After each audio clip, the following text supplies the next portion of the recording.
Hello दोस्तों, कैसे हैं आप सब। दोस्तों, आज हम बात करेंगे सावन माह की हरियाली अमावस्या की। तो दोस्तों, सावन मास की हरियाली अमावस्या एक अत्यंत शुभ फल देने वाली अमावस्या है।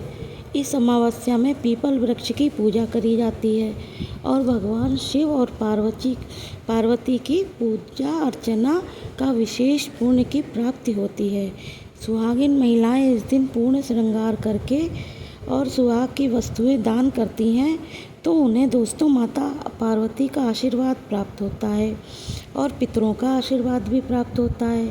सन 2025 में सावन माह की अमावस्या 24 जुलाई दिन गुरुवार को है।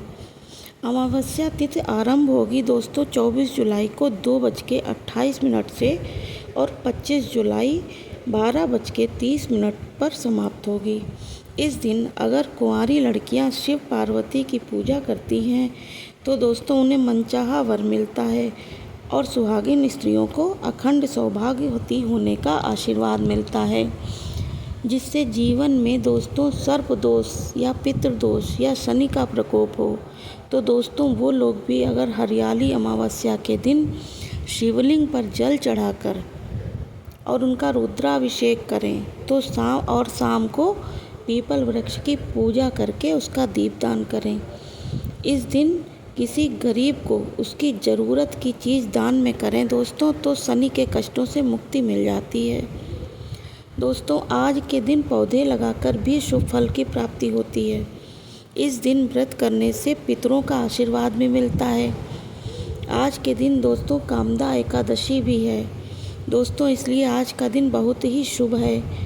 आज दोस्तों अमावस्या की अगर आपने कथा नहीं सुनी है तो मैं आज आपको कथा सुनाती हूँ। एक गरीब ब्राह्मण परिवार था दोस्तों। उस परिवार में एक पुत्री थी जो बहुत ही सुंदर और गुणवान थी, परंतु गरीब होने के कारण उसका विवाह नहीं हो पा रहा था, जिस वजह से ब्राह्मण और उसकी पत्नी बहुत दुखी रहते थे। एक दिन उस ब्राह्मण के घर एक साधु महाराज जी पधारे। उन साधु महाराज की उन्होंने खूब सेवा सत्कार किया। तो ब्राह्मण जो साधु महाराज थे वो बोले कि मैं ब्राह्मण की सेवा भाव से बहुत प्रसन्न हूँ। और उसने उस स्त्री के जो उसकी पुत्री थी उसके सर पर हाथ फेरते हुए कहा कि इसकी कुंडली में विवाह का योग नहीं है। तब ब्राह्मण ने पूछा कि हे साधु महाराज, यह कन्या कौन सा ऐसा शुभ कार्य करे जिससे इसका विवाह का योग प्रबल हो जाए।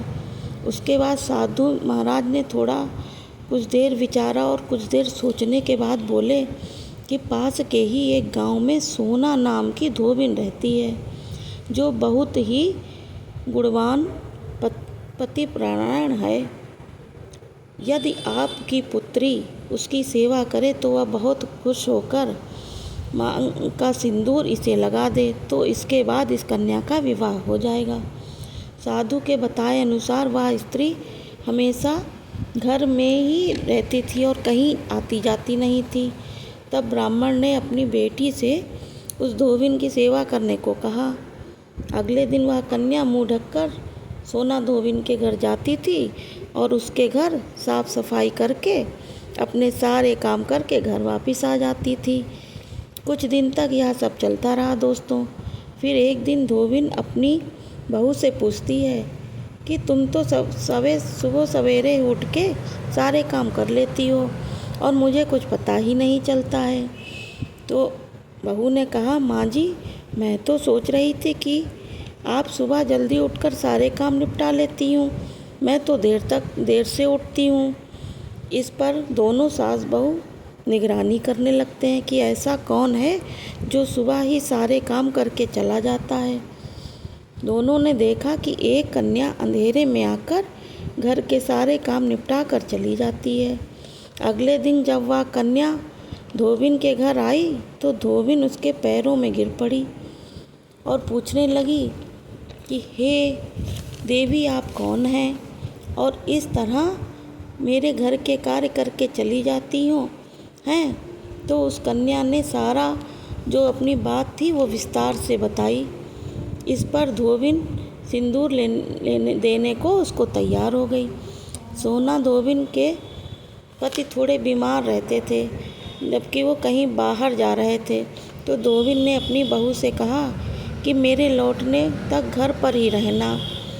सोना धोबिन जैसे ही अपनी मांग का सिंदूर उसकी मांग में लग गया, उसका पति मर गया। उसे पहले ही पता चल गया था कि उसके पति अब जीवित नहीं हैं, इसलिए मैं घर से निर्जल ही चल पड़ी।